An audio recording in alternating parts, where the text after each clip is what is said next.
जगन्नाथ जी को खिचड़ी का भोग क्यों लगता है? सत्य कथा। भगवान श्री कृष्ण की परम उपासक ठाकुर जी के बाल रूप से वह रोज़ ऐसे बातें करती जैसे ठाकुर जी उनके पुत्र हों और उनके घर में ही वास करते हों। एक दिन कर्माबाई की इच्छा हुई कि ठाकुर जी को फल मेवे की जगह अपने हाथ से कुछ बनाकर खिलाऊं। उन्होंने जगन्नाथ प्रभु को अपनी इच्छा बतलाई। भगवान तो भक्तों के लिए सर्वथा प्रस्तुत हैं। प्रभु जी बोले, माँ जो भी बनाया हो वही खिला दो, बहुत भूख लगी है। कर्माबाई ने खिचड़ी बनाई थी, ठाकुर जी को खिचड़ी खाने को दे दी। प्रभु बड़े चाव से खिचड़ी खाने लगे और कर्माबाई ये सोचकर भगवान को पंखा झलने लगी कि कहीं गर्म खिचड़ी से मेरे ठाकुर जी का मुँह ना जल जाए। संसार को अपने मुख में समाने वाले भगवान को कर्माबाई एक माता की तरह पंखा कर रही हैं और भगवान भक्त की भावना में भाव विभोर हो रहे हैं।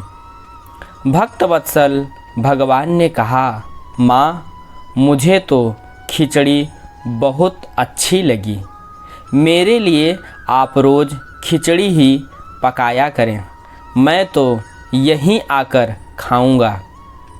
अब तो कर्माबाई जी रोज़ सुबह उठती और सबसे पहले खिचड़ी बनाती, बाकी सब कुछ बाद में करती थी। भगवान भी सुबह सवेरे दौड़े आते ही कहते, माँ जल्दी से मेरी प्रिय खिचड़ी लाओ। प्रतिदिन का यही क्रम बन गया। भगवान सुबह सुबह आते, भोग लगाते और फिर चले जाते। एक बार एक महात्मा कर्माबाई के घर आए।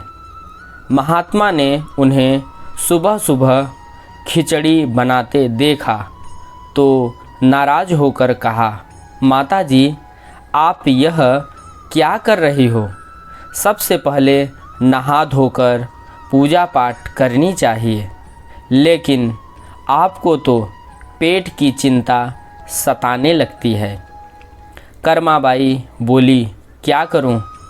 महाराज जी, संसार जिस भगवान की पूजा अर्चना कर रहा होता है वही सुबह सुबह भूखे आ जाते हैं।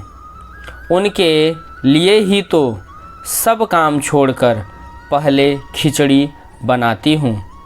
महात्मा ने सोचा कि शायद कर्माबाई की बुद्धि फिर गई है। यह तो ऐसे बोल रही हैं जैसे भगवान इसकी बनाई खिचड़ी के ही भूखे बैठे हों। महात्मा कर्माबाई को समझाने लगे, माता जी तुम भगवान को अशुद्ध कर रही हो।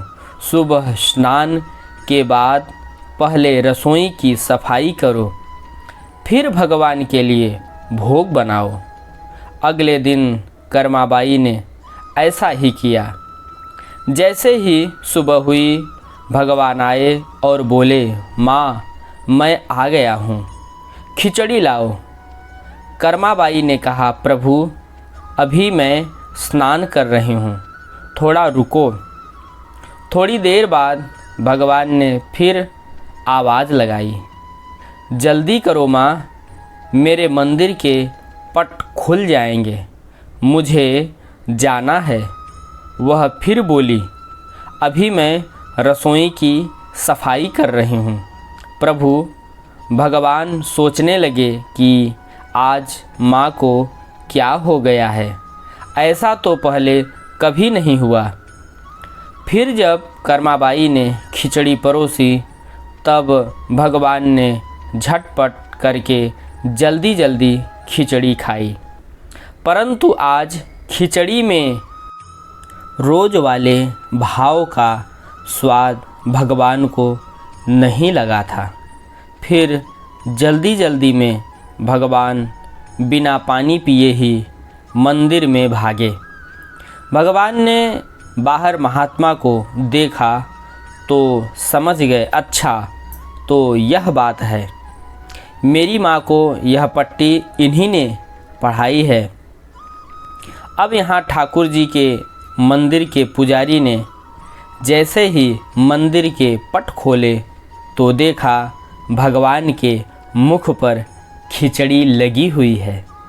पुजारी बोले, प्रभु जी ये खिचड़ी आपके मुख पर कैसे लग गई है? भगवान ने कहा, पुजारी जी मैं रोज़ मेरी कर्माबाई के घर पर खिचड़ी खाकर आता हूँ। आप माँ कर्माबाई जी के घर जाओ और जो महात्मा उनके यहाँ ठहरे हुए हैं उनको समझाओ, उसने मेरी माँ को गलत कैसी पट्टी पढ़ाई है। पुजारी ने महात्मा जी से जाकर सारी बात कही कि भगवान भाव के भूखे हैं। यह सुनकर महात्मा जी घबराए और तुरंत कर्माबाई के पास जाकर कहा, माता जी माफ़ करो, ये नियम धर्म तो हम संतों के लिए है। आप तो जैसे पहले खिचड़ी बनाती हो वैसे ही बनाएं। आपके भाव से ही ठाकुर जी खिचड़ी खाते रहेंगे। फिर एक दिन आया जब कर्माबाई के प्राण छूट गए।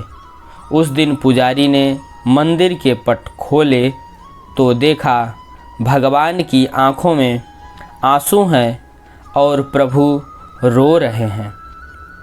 पुजारी ने रोने का कारण पूछा तो भगवान बोले, पुजारी जी आज मेरी माँ कर्माबाई इस लोक को छोड़कर मेरे निज लोक को विदा हो गई हैं। अब मुझे कौन खिचड़ी बनाकर खिलाएगा? पुजारी ने कहा, प्रभु जी आपको माँ की कमी महसूस नहीं होने देंगे। आज के बाद आपको सबसे पहले खिचड़ी का भोग ही लगेगा। इस तरह आज भी जगन्नाथ भगवान को खिचड़ी का भोग लगाया जाता है। आपको यह कथानक अच्छा लगा हो तो लाइक करें, कृपया चैनल को सब्सक्राइब करें, बेल आइकन को दबाना न भूलें। राधे राधे।